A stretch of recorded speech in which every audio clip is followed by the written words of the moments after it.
말씀의 제목이 복음은 하나님의 능력이라 하는 제목인데 이 말씀이 우리 모두에게 다시 한번 확인이 됐으면 좋겠어요.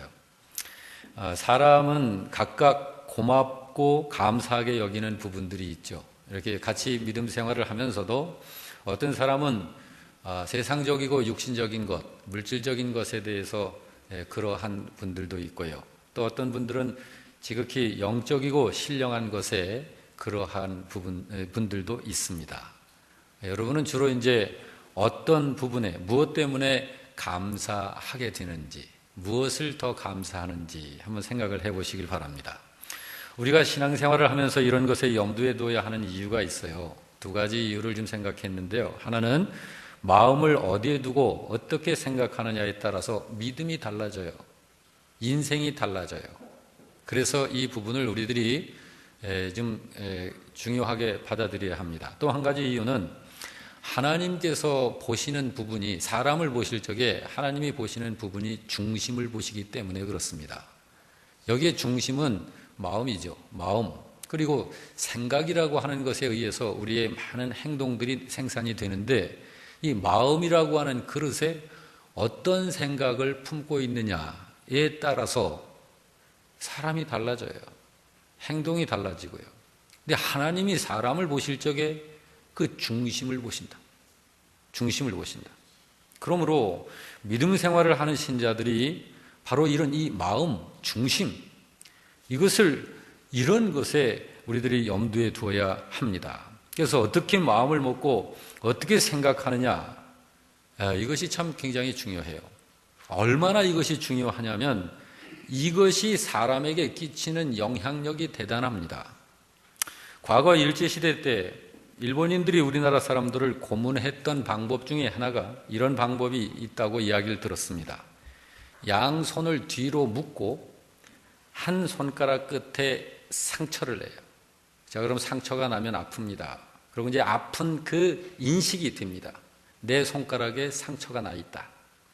그리고는 그가 보지 못하도록 미리 준비한 물통에 가느다란 대롱을 연결해 놓고 이 세수대야, 이 물이 떨어지면 떨어지는 이렇게 소리가 들리는 그곳에 물을 한 방울씩 떨어뜨리도록 한다는 거예요. 그러면 고문을 받는 사람은 그 물방울 소리를 상처난 자기 손가락을 통해서 피가 빠져나가는 것으로 생각을 하게 된다는 거예요. 얼마 후에는 극심한 두려움 속에서 고통스러워하다가 나중에는 정신을 잃는데요. 그리고 심지어는 죽는 사람도 생긴다는 거예요. 분명히 뒤로 손을 묶어서 분명히 핏방울이 떨어지도록 느끼도록 하는 고문입니다. 그렇지만 그 사람의 손에서는 핏방울은 더 이상 안 떨어집니다. 단지 다른 곳에서 대롱을 통해서 떨어지는 물방울이지만 그 생각을 그렇게 하고 있기 때문에 그렇게 사람을 고통스럽게 한다는 거예요. 생각이 그렇게도 크게 영향을 끼치는 거예요. 우리 사람에게.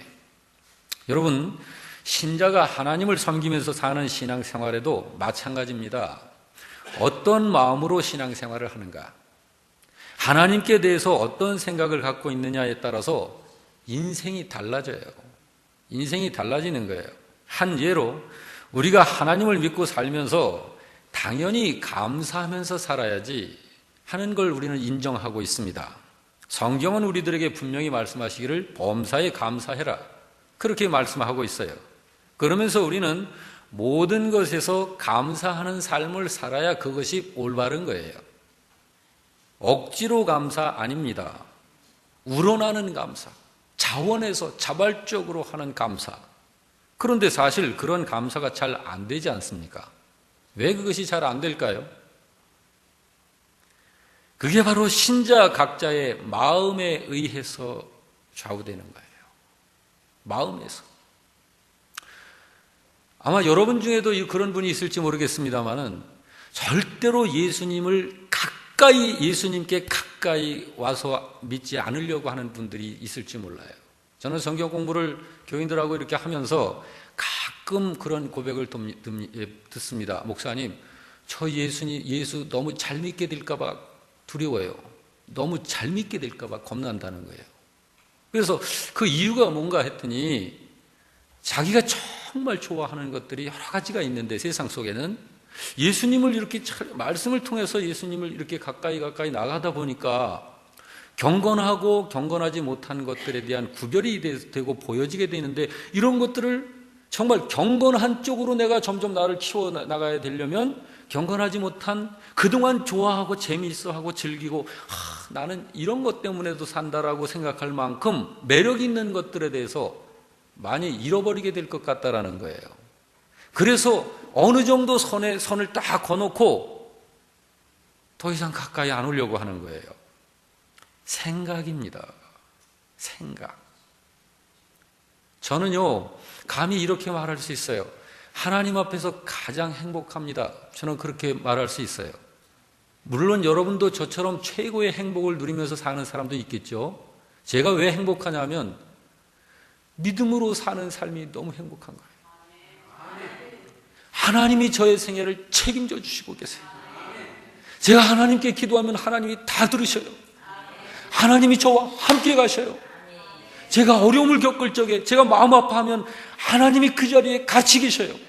내가 어떻게 해결을 해야 할지 알지 못하고 있을 적에 하나님은 그때마다 나에게 기도할 때마다 내 마음과 생각을 다스려 주셔요. 그래서 내가 하나님의 뜻을 분명하게 찾고 결정하고 나아갈 수 있도록 하나님이 그렇게 도와주셔요. 얼마나 행복한지 모릅니다. 그렇기 때문에 내가 가장 두려워하는 것 있어요. 뭐냐면 내가 육신적으로 치우쳐서 믿음으로 살지 않는 결정을 내리게 될 때 가장 힘든 거예요. 그때는 내가 정말 음식맛, 잠도 오지 않습니다. 하나님 앞에 내 영이 괴로운 거예요. 믿음으로 살 때 너무 행복하고 너무 편안하고 너무 좋아요. 저는 그래서 믿음으로 사는 그 삶 가운데서 행복을 누리고 있습니다. 여러분, 하나님께 대한 생각이 어떠하냐? 하나님이 어떤 분이냐? 하나님에 대해서 어떻게 생각하고 있느냐? 여기에 따라서 범사에 감사하는 신자가 있는가 하면 그렇지 않은 신자가 있는 거예요. 여러분, 우리는 어떻게 돼야 될까요? 당연히 성경에 말씀한 그런 사람이 돼야 되겠죠. 할렐루야. 이런 부분에 있어서 우리가 어떤 마음을 품고 어떤 생각을 품어야 하는가 하는 거예요. 오늘 이 부분에 있어서 사도 중에 사도라고 불리우시는 바울 사도께서는 어떠했는가? 그거를 좀 살펴보면서 은혜를 받고자 합니다. 여기를 보면 사도 바울이 감사하고 있어요. 자, 8절을 우리 다 같이 볼까요? 합독합니다. 내가 먼저 예수 그리스도로 말미암아 너희 모든 사람에 관하여 내 하나님께 감사함은 너희 믿음이 온 세상에 전파됨이로다. 이것이 바울의 감사의 내용입니다. 바울이 무엇 때문에 감사하고 있습니까? 로마 교회의 신자들이 좋은 믿음을 가지고 있는 것을 감사하고 있어요. 믿음을 생각하고 있는 거예요. 바울은 신자의 믿음이 좋은지, 좋은 믿음인지 그렇지 않은지를 생각하는 거예요. 여러분, 우리 신자들의 생각은 하나님의 자녀로 불리워지는 우리들, 하나님께서 우리를 너는 내 것이다, 너는 내 자녀들이다라고 이렇게 인정해 주시는 신자들은 세상의 생각과는 달라야 됩니다. 세상 사람들이 하나님 없이 사는 세상 사람들과는 달라야 해요. 생각도. 바울 사도가 감사했던 그들의 믿음의 모습이 있습니다. 이 로마 교회 신자들의 믿음의 모습이 굉장히 좋은 믿음으로 보이는 부분이 있어요. 자, 이 8절을 다시 한번 좀 보겠습니다. 다시 한번 다 같이. 먼저 내가 예수 그리스도로 말미암아 너희 모든 사람에 관하여 내 하나님께 감사함은 너희 믿음이 온 세상에 전파됨이로다. 자, 바울이 무엇을 지금 보고 감사한다고요? 로마 교인들의 전파되어지는 믿음, 소문나는 믿음입니다. 여기 바울께서 칭찬하기를 내가 예수 그리스도로 말미암아 하면서 칭찬하는 걸 보니까 로마 교인들의 믿음은 분명히 많은 사람들에게 거룩하고 깨끗하고 아름답게 보여진 것이 분명합니다. 저 사람 왜 저렇게 믿어? 나 저 사람 생각하면 교회 나가기 싫어. 여러분, 이런 믿음이 아니에요. 그 사람이 이 로마 교인들의 그 믿음을 보면 너무 좋다. 저분은 어떻게 저렇게 살 수 있지? 나도 믿고 싶다. 이런 마음이 드는 거예요. 우리가 닮아가야 할 모습입니다. 그들의 믿음이 그저 개인적인 믿음으로 그치는 게 아니었어요. 교회 안에서만 그치는 믿음이 그런 믿음이 아니었어요. 널리 전파되어지는 믿음. 바울은 로마 교회 교인들의 믿음이 그런 믿음인 것을 보고 너무 감사하는 거예요. 너무 감사하는 거예요. 그렇습니다. 그들의 믿음은 그렇게 좋은 믿음을 가졌어요. 그런 믿음이니까 그들은 또한 열심히 전도를 하는 거예요. 전파되어지는 믿음. 그들의 믿음이 소문이 나가는 거예요. 전도가 되는 거예요. 로마 교회 신자들의 믿음이 그러했기 때문에 바울이 감사한 거예요. 요즘 우리 주변에 우리 교회도 그렇습니다만은 다 포함하는 이제 교회 중에 들어 있습니다만은 요즘 교회들의 모습과는 좀 다르지 않습니까? 우리도 이런 믿음의 교회가 되어지시기를 주의 이름으로 축원합니다. 예. 또 소망, 믿음, 소망, 사랑. 그런데 소망. 자, 여러분 이 소망에 대해서도 한번 좀 보십시다. 여러분은 마음속에 어떤 소망을 품고 있나요? 마음속에. 마음은 그릇과 같아요. 생각도 담을 수 있고 소망을 담을 수 있어요. 희망을 담을 수도 있어요.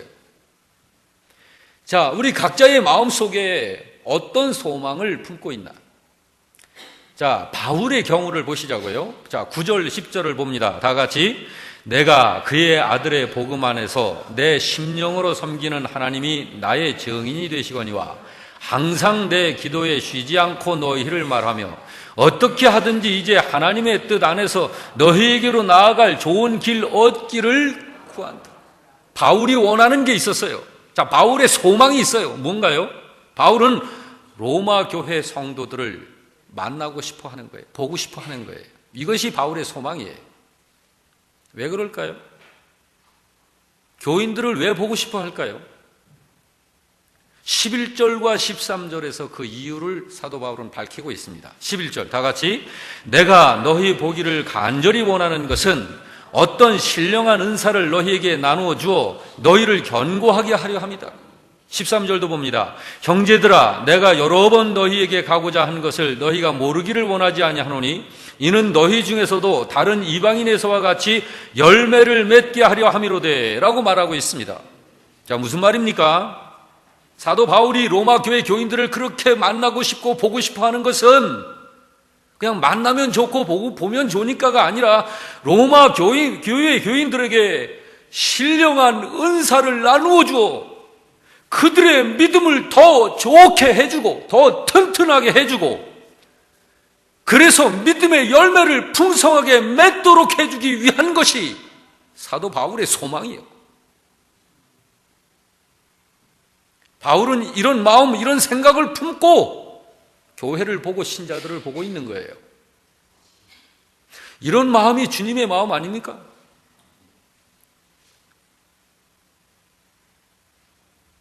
여러분, 우리들도 이런 마음 품어야 합니다. 우리가 예수님 닮아가는 사람들 아닙니까?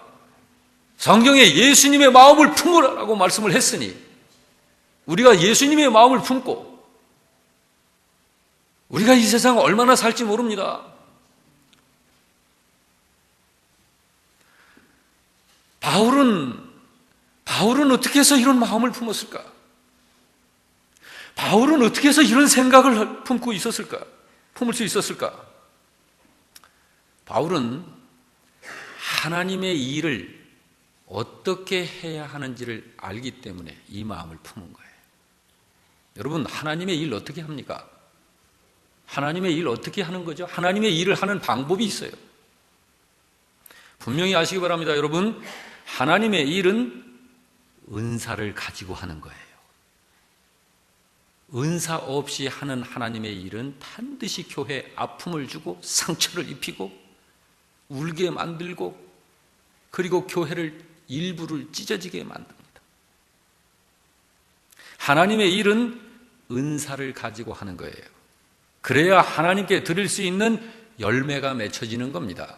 그냥 열매가 아니에요. 하나님께서 받으실 만한 열매. 그렇기 때문에 교회가 은사를 중요시하고 은사를 사모해야 하는 거예요. 그래서 바울은 교회의 신자들에게 모두 신령한 은사를 나누어 주고 싶어서 그들을 만나고 싶어 하는 거예요. 그들을 만나가지고 뭐 재미난 곳에 가서 한 번 좀 쉬었다 오려고, 뭐 여행 좀 하려고, 뭐 그런 거 아니에요. 교회 신자들을 생각하고 만나고 싶어 하는 것은 그들에게 신령한 은사를 나누어 줘서 그들이 하나님께서 받으실 만한 열매를 맺혀내는 신자들이 되게 하려고. 이것이 바울의 소망이에요. 바울이 로마 교회 성도들에게 주려고 하는 신령한 은사, 그게 뭘까? 오늘 우리들이 그것을 사모해야 하고 우리들도 그것을 받아야 합니다. 자, 11절 말씀을 다시 한번 합독합니다. 내가 너희 보기를 간절히 원하는 것은 어떤 신령한 은사를 너희에게 나누어 주어 너희를 견고하게 하려 함이라 했습니다. 은사입니다. 은사. 그런데 여러분, 은사가 뭔가요? 우리 교인들에게 있어서 이해가 잘 안 되는 이 부분 중에 하나가 성령에 대한 이 이해가 참 잘 안 돼 있어요. 또 하나, 은사에 대한 이해. 이거 잘 안 돼 있고, 또 하나, 복에 대한 이해가 잘 안 돼 있습니다. 이건 사실이에요. 근데 왜 이것이 잘 안 돼 있을까? 이것이 왜 잘 안 돼 있을까? 여러분, 이 은사가 뭔가? 바울은 이 은사를 말할 적에 로마서 15장 29절에서 그걸 복이라고 말했습니다. 은사를 복이라고 말했어요. 자, 로마서 15장 29절 이 말씀도 같이 봅니다. 내가 너희에게 나아갈 때에, 자, 이제 바울이 로마 교회 교인들을 굉장히 보고 싶어 하죠. 만나고 싶어 해요. 그래서 거기를 찾아갑니다, 이제 바울이. 그런데 그들에게 만나러 갈 때에 그 말이에요. 그리스도의, 다 같이 그리스도의 충만한 복을 가지고 갈 줄을 아노라. 이걸 나눠주려고, 로마 교회 신자들한테 이걸 나눠주려고 사도 바울은 신령한 은사를 너희에게 나눠주려고 한다. 그래서 너희의 믿음을 더욱더 견고하게 하고 열매 맺게 하려고 너희를 보고 싶다. 그래서 이제 그들에게 가고자 하는데, 여기서 말하기를 그리스도의 충만한 복을 내가 가지고 간다 라고 말하고 있어요. 성경에서 복을 말할 적에 우리들이 세상에서 국어사전에서 말하는 이 복이라고 하는 그런 개념, 그런 거하고 성경에서 말하는 복의 개념하고는 너무 갭이 커요. 달라요. 성경에서 복을 말할 때는 바로 이걸 복이라고 하는 거예요. 한마디로 교회를 견고하게 하기 위해서 필요한 은사들, 그걸 복이라고 그래요. 저를 한번 따라서 합시다. 은사가 복이다. 믿으시기 바랍니다. 이 복을, 이 신령한 은사들을 바울 사도는 고린도전서 12장에서 자세하게 언급을 했습니다. 로마 교회 교인들에게 그렇게 나눠주려고 하는 이 복이 뭔지. 자, 9절 말씀부터 제가 스크린에 지금 준비를 했는데 그게 무언가 하나하나 보십시다. 다 같이. 다른 사람에게는 같은 성령으로 믿음을. 자, 뭐가 복이라는 거예요? 믿음입니다. 은사입니다. 이 믿음도. 자, 그 다음에 또 어떤 사람에게는 한 성령으로 병 고치는 은사. 이거 복입니다.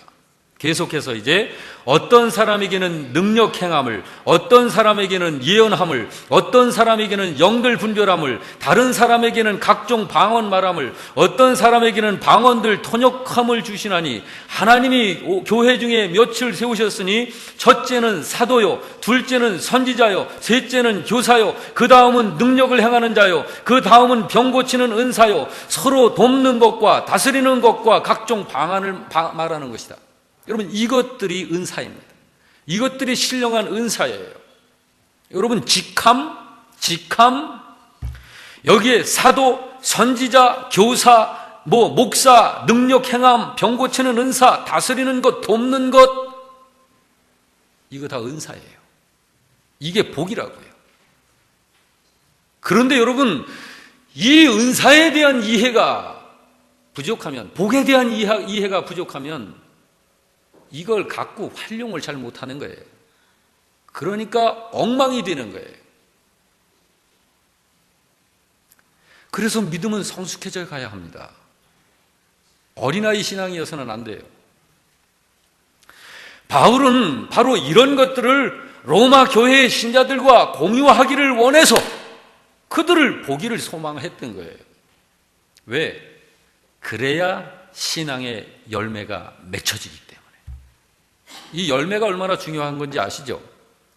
나는 포도나무여 너희는 가지니라고 예수님이 말씀을 하시면서 열매를 맺는 가지마다 아버지께서 관리를 하신다. 그런데 열매를 맺혀내지 아니하는 가지는 잘리워져서 길가에 버려져 오고 가는 사람들에게 밟힌다.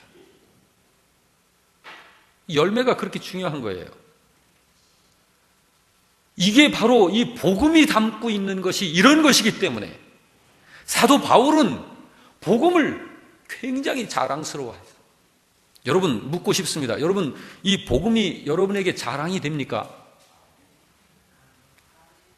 아멘 하세요. 예, 아멘 하셔야 해요. 여러분도 복음을 자랑스러워 하시길 주 이름으로 축원합니다. 사도 바울이 이 복음을 자랑스러워했어요. 절대로 복음을 부끄러워하지 않았어요. 저는 그 전에 어떤 사람이 그 가정 식구들을 하나도 안 믿길래 가족들, 당신네 가족들 전도하러 갑시다. 그랬더니 아유 창피하게 목사님, 그러는 사람도 한번 만나봤어요. 여러분, 바울은 복음을 굉장히 자랑스러워했어요. 저도 역시 마찬가지예요. 저는 어디 가서든지 제가 목사처럼 보여지는 것이 너무 좋아요. 과거에 한때는 저를 변호사인 줄 알아요, 사람들이. 검사인 줄 알아요. 눈빛이 아주 예리하다고. 그래서 저한테 찾아온 사람도 있어요. 90도 인사하면서 검사님 어서 오십시오. 그렇게 인사를 제가 너무 깜짝 놀라서 황당해가지고 제가 마음이 아팠어요. 내가 왜 목사인데 내가 왜 그렇게 보일까? 청송교도소에서 나오신 분이 온몸에 그냥 막 칼자국에 뭐에 이런 사람들이 다 와가지고 교회 옆에까지 와가지고 전화를 했어요. 목사님이십니까? 그렇습니다. 나는 목사님 같은 분을 좀 만나야 합니다. 무슨 일입니까? 저를 아십니까? 그랬더니 주보를 보고 있습니다. 주보의 사진에 목사님 사진을 보고 내가 전화하는 겁니다. 왜 그렇습니까? 저는 목사님처럼 생긴 분들에게 많이 감옥에 가는 판결을 받았다는 거예요. 그래서 내가 너무 그때서부터 기도 제목 기도했어요. 하나님, 나 목사처럼 보였으면 좋겠어요. 하나님, 나 목사처럼 보였으면 좋겠어요. 그런데 한 10년 전부터는요, 어딜 가도 저한테 혹시 목사님 아니세요? 그래요. 제가 한 병원을 갔는데 그 병원에 이제 이렇게 대기하고 있는 의자에 앉아 있는데 어떤 이 사복 형사 두 사람이 어떤 사람을 딱 양쪽에서 이렇게 팔을 잡고 그 병원으로 들어와요. 그런데 이 사람이 많이 다쳤더라고요. 근데 이 사람이 들어오면서 하는 말이 이렇게 들어오면서 저를 쳐다보면서 목사님이 와 계시구만, 목사님이 와 계시구만 그러는 거예요. 그래서 깜짝 놀랐어요, 내가. 저 사람 좀 이상한 사람 아닌가? 근데 목사처럼 이제 보여지는 것 같아서 제가 너무 좋은 거예요. 제가 이것을 위해서 얼마나 기도했는지 아세요? 여러분, 저는 복음을 자랑스러워합니다. 복음을 너무너무 사랑합니다. 바울이 복음을 절대로 부끄러워하지 않았어요. 왜 그러냐면 복음이 너무나도 귀하기 때문에, 복음에는 하나님의 능력이 들어있기 때문에. 무슨 능력? 믿는 모든 사람을 살려내는 능력. 이럴 때는 아멘 하는 거예요. 네. 믿기만 하면 구원받게 하는 능력이 복음 속에 들어있습니다, 여러분. 그러므로 복음은 즐거워서 사도 바울은 즐거워서 복음을 전하는 거예요. 이것이 복음에 대한 사도 바울의 생각입니다. 마음입니다. 복음만이 세상을 구원으로 인도하는 진리이기 때문에 그렇습니다, 여러분. 복음 속에는 하나님의 능력이 함께하는 거예요. 무슨 능력입니까? 구원의 능력입니다. 영생을 얻게 하는 능력입니다, 여러분. 믿음을 갖게 하는 능력입니다. 죄인 살려내는 능력입니다. 죄사함의 능력입니다. 마귀의 사슬을 끊는 능력입니다. 마귀를 이기는 능력입니다. 사람 살리는 능력입니다. 치유하는 능력입니다, 여러분. 고쳐내는 능력입니다. 회복시키는 능력입니다. 새롭게 하는 능력입니다. 새 사람 되게 하는 능력입니다. 이것이 바로 복음이 갖고 있는 능력이에요. 하나님의 능력입니다. 그렇기 때문에 주님은 승천하실 적에 명령하시기를 땅끝까지 이르러 내 증인이 되라고 하신 거예요. 땅끝까지 이르러 내 증인이 되라. 복음은 그런 능력을 갖고 있어요.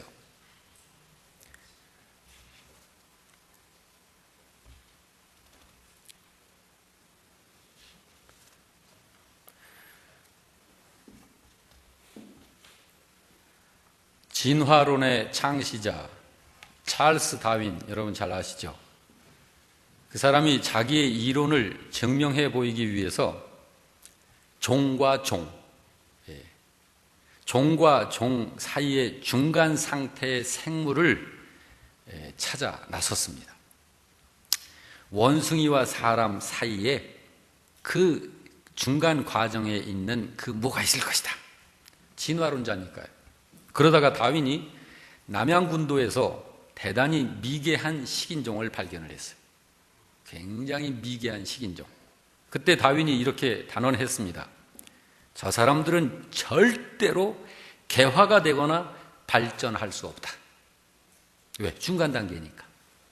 그렇게 말하면서 자기의 진화론을 뒷받침해 줄 그런 근거가 됐다. 아주 확신을 한다. 그렇게 믿었어요. 그리고 나서 그 사람들을 34년 후에, 그로부터 34년의 세월이 지나서 그 섬을 다시 찾아갔어요. 그때 다윈이 깜짝 놀랐어요. 왜 그러냐면 섬 여기저기에서 교회와 학교가 서 있는 거예요. 벌거벗고 야만적인 생활을 하던 식인종들이 다 옷을 입고 사는 거예요. 개량된 집을 짓고 살 뿐만 아니라 모여서 함께 찬송을 하고 예배를 드리는 거예요. 알고 보니까 어느 선교사가 들어와 가지고 그들에게 하나님의 복음을 전했던 거예요. 여러분, 복음은 그런 능력이 있습니다. 필리핀과 말레이시아 중간에 가보면은 그 부족 중에 바탁족이라고 하는 부족이 있습니다. 바탁족, 식인종입니다. 그 바탁족들은 100% 크리스찬들로 다 바뀌어 있어요. 사람 잡아먹던 사람들입니다. 여러분과 제가 믿고 있는 복음, 그리고 우리가 마음속에 담고 있는 복음, 그리고 언제든지 우리의 마음속에 또 담을 수 있도록 이렇게 하나님께서 기록하여 주신 이 성경 말씀, 이 복음은 하나님의 능력입니다. 복음이 전파되는 곳마다 생명의 역사가 일어나는 거예요. 여러분, 바로 여러분과 제가 복음을 담고 있는 그릇인 줄 믿으시기 바랍니다. 이 복음을 마음껏 활용하세요. 사용하세요. 이번에 음악회를 하는데 그 방법 중에 하나예요. 교회가 이 세상에서 해야 하는 사역 중에 하나가 문화 사역, 굉장히 중요한 거예요. 우리 교회에서 문화 사역 다양한 것들을 계획하고 있는데 그 중에 하나가 이 음악을 통한 문화 사역을, 지난주 설교 때 음악이 우리들의 정신세계와 영적 세계에 끼치는 영향력이 얼마나 큰 것인지 제가 잠깐 언급했죠. 바로 그렇습니다. 그래서 이 교회에서 경건하고 거룩한 이 문화, 이런 것들을 이 지역 주민들에게 한번 이렇게 보고 듣게 할 수 있는, 체험을 할 수 있는 그런 기회를 마련하고자 하는 거예요. 이것을 위해서 우리들에게 많은 것들이 필요하죠. 지금 준비위원들이 지금 매주 모여서 그것을 위해서 점검하고 준비해 나가고 있어요. 성경에 주님께서 이렇게 말씀하셨죠. 온 천하를 얻고도 내 생명을 잃어버리면 무슨 소용이 있느냐. 그 말은 무슨 말이에요? 한 생명의 가치가 온 천하보다 크다는 거예요. 자, 그러면 우리들이 이 지역에 있는 아직 구원받지 못한 영혼들을 구원해내고자 할 적에 우리의 음악회에 투자되어지는 많은 자원들, 재원들, 그것이 얼마나 되든지 간에 이런 것들을 통해서 예수 믿고 구원받게 되는 생명들이 하나, 둘, 셋 생겨나게 된다면 온 천하보다 큰 것을 한 거예요. 여러분, 이것이 믿음으로 하는 거예요. 이런 행사를 하고자 함에 있어서 우리들의 영적, 육적, 물리적, 물질적 에너지를 드리는 거예요. 하나님 앞에. 그래서 해내는 거예요. 여러분, 우리 영락교회가 이제 걸어가는 교회, 이제 12살, 이제 13살 됐으니까요. 13살짜리가 뭐 뛰면 얼마나 뛰겠습니까? 그렇지만 우리들에게 있는 것 중에서 최선을 다하는 거예요. 하나님은 우리 교회를 얼마나 귀하게 보시는지 몰라요. 그래서 주님의 사역을 하나하나 이뤄내 가는데 여러분, 우리들의 현재 모습 안에서 주님께 순수한 중심을 들이시기 바랍니다. 우리가 이런 사역을 함에 있어서 첫째로 한 믿음을 가지십시다. 한 믿음 되자고요. 마음도 하나가 되자고요. 필요한 여러 가지 요소들을 협력해서 하나를 이루어 내십시다. 한 영혼을 위해서.